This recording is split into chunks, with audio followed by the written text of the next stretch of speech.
Let this time Pankaj will be visible. So our project is on how Sony Walkman became a way of life and a major hype. The topic to present is designing a product or a service as a way of life. And we have Pankaj, Swati and myself, Steve. Now, particularly, what Japanese element does the Walkman have? First point to start with is the miniature size of the Sony Walkman. It was the first handheld Walkman that became a new fad in the entire world. The aesthetics of simplicity and the attention to detail was another point. The compactness, the simplicity and the fine detailing that was used while designing the product. Also the parallel that can be drawn is the rituals of tea ceremony, the cultivation of bonsai, and the spiritual exercise of Zen Buddhism.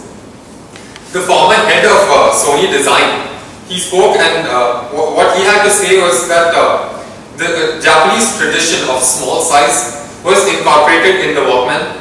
The color and the linear nature that was also brought into the Walkman, along with the ethnic purity. What the Western world saw in the Japanese was the highly disciplined and the robotic nature of the people. Most Hollywood movies do portray this in their movies as well.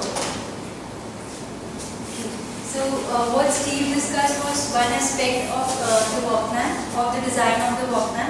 The second aspect is like after World War II, that is after bombing of Hiroshima and Nagasaki, there was a complete destruction of the economy of Japan. So America largely sponsored the development post World War II, and so they offered cheap debt, and they opened their economy to get imports from Japan. So largely the Japanese economy was open for international trade, and this led to a lot of easy availability of technology, and cheap raw material was available to Japan. So the technology industry in Japan boomed, and Sony was one of the first technology companies to come up. So all the technology companies mostly had an eye on the international market, focusing America, because once the Japanese economy was open to the world, the major influencer was Germany and America, because they were the ones to send in their industries into Japan.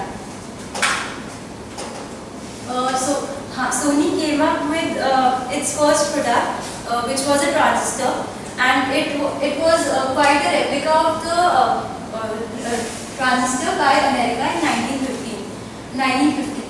And so this was one notion that, as Steve discussed, most of the designers in Japan and some of the people in America said that why Japanese industry flourished was because it had a very intrinsic Japanese touch to it, and it was completely independent of the external influences. But this is not so. Many of the Japanese designers were also of the view that what happened post-World War and the environment that was created post-World War was the major developer of the kind of designing that was done in Japan. So most of them stressed on this hybridization and transculturalism, so that the Japanese design was not intrinsic to the products, and it was more of an influence of all the factors. So like while Steve discussed that the head of the designing team of the Walkman said that culture is very intrinsic to Walkman, but counter to that, the designer who himself designed the product said that he just came across this idea of using the texture of this traditional chopstick holder for the texturing of the Walkman. So he said that it was not a deliberate intent to use the Japanese culture.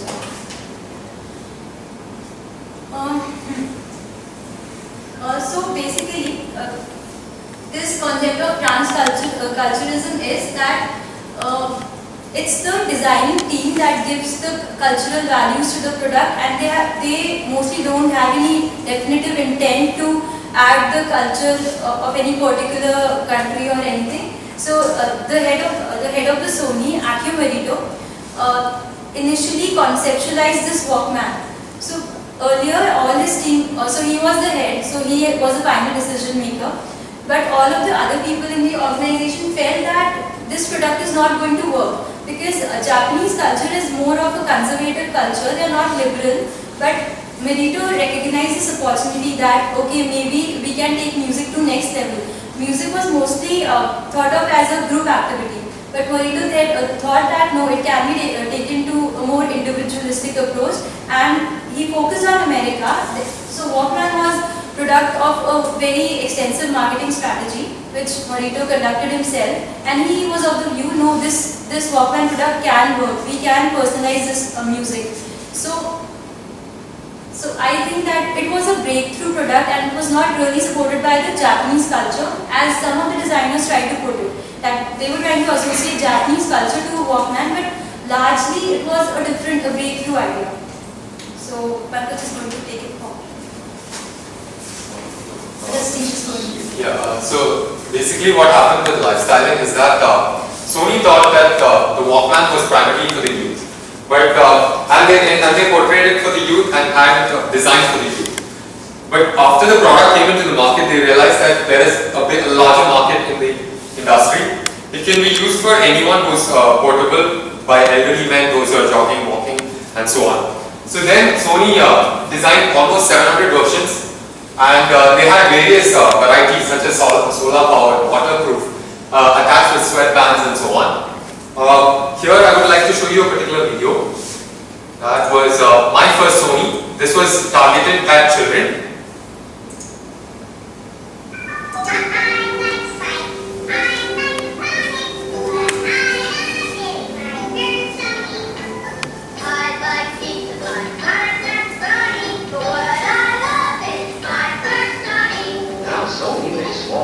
Small people, walkie-talkies, Walkman stereos, and cassette recorders, especially made for kids. I like Tommy.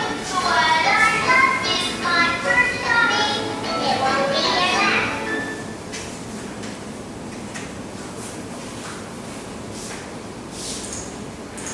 So in the ad, what I wanted to show is the bright colors that we used. Sony was very successful in bringing out those colors where children saw a similarity with their own toys, but Sony was careful not to show it exactly as toys. Another point here was that Sony wanted to indulge children from the younger age so that on a long term the name Sony would stick into their minds. Also from the previous slide I would like to tell you, while the world saw Japanese culture in Sony, the truth was vice versa. Once Sony became a major brand, people associated miniaturization and linearization as part of Walkman and part of Sony. Yeah. Okay. So let's take some illustrations from real life. How would this basically we are saying that the crux of the matter is companies design a product and then that product becomes a symbol for something, and then it becomes a way of life. Suppose that someone is using some Rolex watch. So now Rolex watch is a premium brand, and people who use it are usually rich people. So in rich community, it's kind of a way of life to own a Rolex. So how does these things happen? So one example will be Facebook. So humans, by nature, we are social animals. We have this desire, this need to communicate with others. We need to share our glories. We need support when we are depressed. And earlier we used to have interactions with our friends. World was very condensed. Now, even though technology is bringing us closer, we are far away from each other. Now I am far away from my family. Suppose I have achieved something and I want to share it with them. I'll post it on Facebook and people will like it, people will comment on it.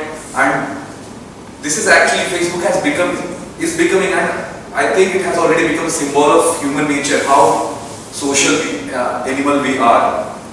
And I gave the Rolex example. Yeah, so the whole thing can be drawn as a parallel of what you had to tell. The use of products such as Gucci or Prada makes you feel important and the society sees you as important. So often we see in the urban space that there is one class who use the original product and there are also those who are willing to use the imitation just to have a brand name to carry around. Often the product is of inferior quality and has no value, no intrinsic value, but the name Rolex or Gucci on a fake product gives you a sense of belongingness to the eliteness. Okay, so now I just want to show that how hip hop people, they wore clothes in some specific way. They were wearing hats, loose t-shirts or boots, and they will have huge chains around their necks, and how that has been followed by Indian hip hop stars because it has become a way of life for them. It has become a symbol that you are a hip hop artist, then you will dress up like this. So I will show you a small video how this phenomenon gets in.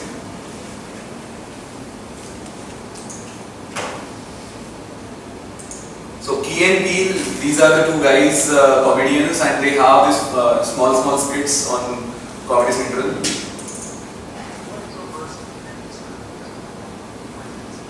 Yo, what's up, man? How you?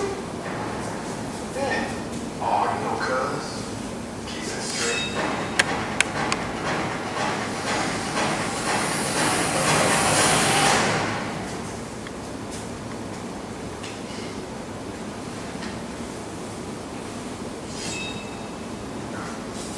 Alright, cool.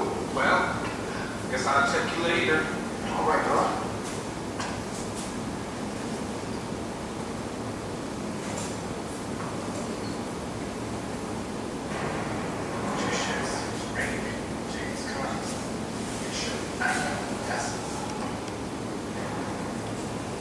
What's up, man?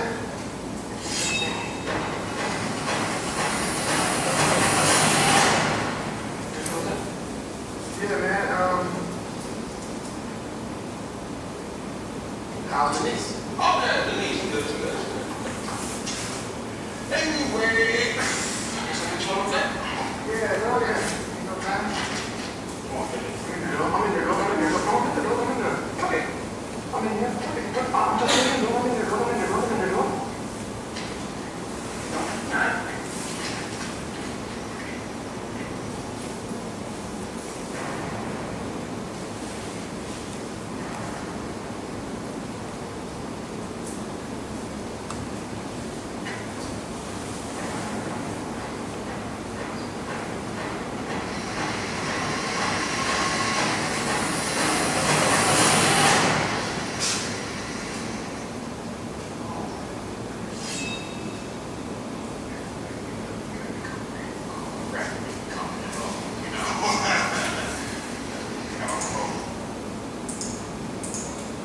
So basically what we are saying is people will start following you. This is similar to, we have drawn this parallel from Keeping Up with the Joneses. You see someone wearing something or owning some product, then you will follow it. And what I think is when someone who has some status in the society, someone financially rich or someone who has a huge following, when these people start wearing something or promoting something, they become the legislators of the caste. They are the ones whom people will look up to and whom they will start following, and soon this will become the symbolic representation of that culture. So this is the symbolic representation, wearing a hood, wearing a tilted hat and huge chains in your necks, golden chains, that has become a symbolic representation of hip hop artists, and that symbolic representation has now been carried over to Indian context as well. And anywhere, if you go into Korean hip hop stars or anywhere in the world, you will see that they follow this way of life. So this has actually become one product or one attire has become a way of life for others as well. So, okay, one more example is from World War. So, World War here on the campus, it has become a symbol for initiation of your IMC life. Until and unless you have participated in the World War, you are not initiated. So, another thing is 51, as you remember, Pratik Rao had told, 51 is a symbol for safety. It's not a symbol for anything else. It's not a symbol for time. It's a symbol for safety. And 59 is a symbol of victory. There is a Latin phrase saying Victoria Concordia Crescet. That means that victory through harmony. So 59 stands for that. And another example that I wanted to explain. So now I'll be moving to the framework. We have a framework how to design a product that will become a symbol and later it will translate into a way of life. So we have thought a little bit about it. And there is a company called IDEO. So what does IDEO do is they design products for other companies. So other companies who are facing problems, they'll approach IDEO and they'll ask them to design a product according to their needs. And IDEO, they don't have an office. Recently they have brought an office, but their team, so the thinking process, they call it as design thinking. They think on the terms of designing, how to design any product or service. So what their team comprises of engineers, scientists, biologists, historians, philosophers. They have everyone. They take into account every aspect of the human life and then they will bring out a product. So one of their example was, there is a video, it's a very big long video, 24 minutes. We have put the link so you can watch it later. So what happened is there is a bank in Mexico and you know the 80-20 rule that your 80% profit you get it from 20% of your customers and your remaining 20% profit is coming from 80% of the customers. So what happened is, like in Mexico, around 22 million people did not have bank accounts and all. So they wanted to attack that niche target. They wanted to acquire those people so that they can become more profitable. But those guys were really afraid of banks. They did not want to associate with themselves anything related to banks. So they approached IDEO. They said that bring us a product, develop a service, something that will attract those customers to our bank. So what IDEO did is, IDEO went there. They spent 3 weeks in Mexico. They studied everything and then they came to realization that people were afraid of the banks. The lower and middle class people, they were afraid of the banks. They thought one of the customers whom they interviewed, so they actually categorized customers into 3 types. First of all, who never hold a bank account, and second will people who had a bank account but they have like removed that account, and third will be people who don't want to go to bank at all. So I'll just play that video.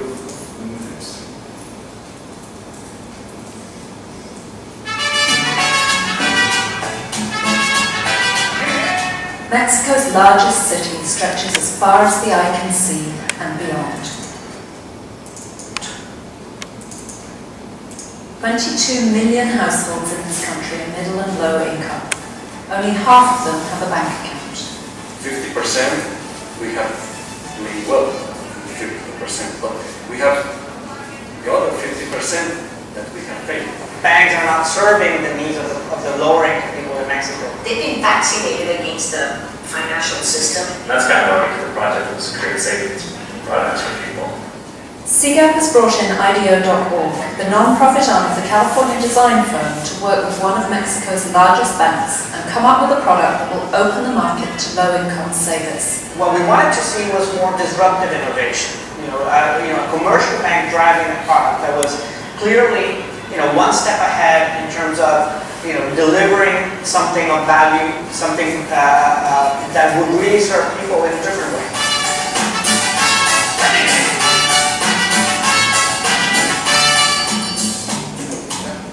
So it's a really long video. So what happened is, when these people went there, and whether you belong to a rich class or middle class or lower class, you have a need for savings. You will need savings.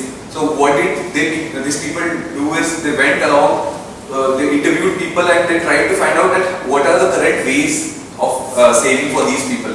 So they found out that they have an informal, something like a group saving or chit fund types. They are called tandas. So what will they do is, a tanda will have at max 40-30 people, and these all people will know each other. They will be relatives or they will be close friends, and they will put their all savings together, and whenever someone needs it, he will take as much as money he wants or she wants, and there will be one Tanda organizer who will keep track of everything. So that was the informal way of banking for Mexicans. So IDEO people found out that this was one aspect. Second aspect they found out was people wanted money, the saved money, to be in front of their eyes. They did not want to see that on some internet, on some computer terminal, that you have this much amount in your account. They wanted to see that money. So they had boxes or money saving piggy banks, where they will label the piggy bank saying that this is for my TV, this is for my child's education, and they put money accordingly in it. And whenever they need something, there will be a box for daily uses also. So, and basically they had short-term goals. They did not want to save money for 10 years. They wanted to save money for 6 months so that they can buy a TV, or 1 year so that she can put her son into some soccer training or something like that. So, what the IDEO did is, they developed a service where there will be boxes actually where they can see their money, and they actually prototyped this, and they went to the customers. They actually talked to them again that if you can see your money, the box is placed, and there are boxes labeled for different purposes, not like a common bank that you can see. So what will you be able to, like, are you ready to go and open an account with the bank? Still people were afraid. So they further developed this technique, and they went into further details, like what are they afraid of. So people thought that first reason was bank was charging them premium. So these people were already, their income were already low, and suppose bank is charging premium for a savings account, their money is getting cut every month. So people were saying that I did not have any money left to take it out after I went to the bank after 2-3 months. So that is one reason that they are taking the cut from my savings.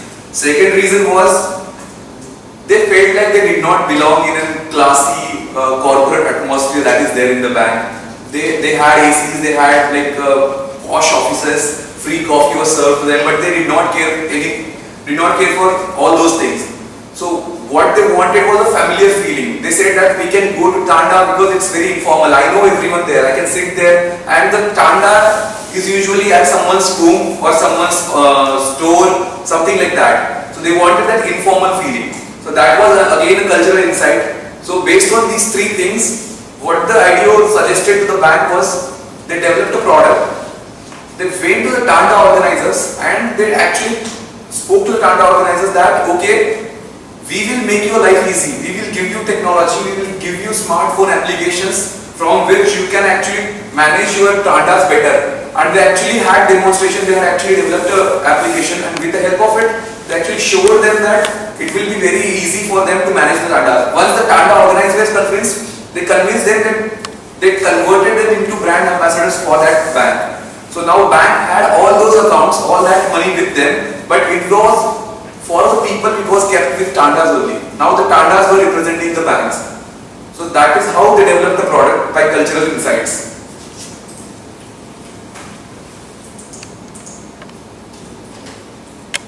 So we have named this framework as the sixth sense because there are 6 steps in it, and if you have the sense to use them, then maybe you will be able to bring out a product. So these are the 6 steps. And first one is understanding the past culture. So anywhere in the world, if you are targeting a market, you go there first, and suppose you are launching a garment product, some clothes, then you will have to understand what people have been usually wearing in the past. You will have to understand the cultural aspects, why these people wear these clothes only, not some other clothes. And then the second step will be knowing the current trends. Now, as we can see earlier, the hip hop trends are coming into India, and this is what she was trying to mention, that trans culture or cross cultural learnings. Even in India now, we have, even at the festivals, we now have a separate category called Indo-Western clothing. So that is the mixed version of Indian and Western clothing. So first step will be understanding your own culture or the market's culture. Then the current trends. Based on, suppose you are targeting youth will be following the Western culture. So it's a mix of both the cultures, their own and the Western. So understand the mixed culture, that will be the second step. Now third step is create or find gap and gain insights from it. So now we have said that these are interchangeable, because suppose that you are bringing out a product which is entirely new, it has never existed before, then that is like creating gap. So when can you create that gap? When you already have that insight. So now if you have an insight that okay, this product doesn't exist, then only you can create that gap and try to fill it, try to market that gap. Okay, you don't have this product and we are providing it. And this takes a reverse trend when you find some gap. Suppose you see that one example could be oysterconnect.com. So now in India, many students from engineering background particularly, they want to do internship while they are in the undergraduate studies. But there is a huge demand for internship. In the industry as well, there is a huge demand for students who can come for 1 month and do the work. But there was no platform to fill this. So that was, some people found this gap and actually they built online platforms like oysterconnect.com, myinternship.com, and these sites are like gaining huge popularity in recent days. So if you can find the gap, then the process will be find the gap and then the insight, and according to your insight you can build the product. And if you have a new product, then you have the insight first by studying the culture, then you create that gap and then you market that gap. The next step will be the creation, where after the finding or creating the gap, you will design your product according to that gap, to fill that gap. Next is the implementation, where you will implement that product. You will actually go and take surveys for those products and see what are the reactions of the people. Then you will try to improvise that model according to the customer needs. That is again finding and creating gaps. And this process will iterate until and unless you have a perfect model or a perfect prototype to be launched in the market. So this is it. So this is the way we think that you can actually design a product that can become a symbol or a way of life. Thank you. Thank you.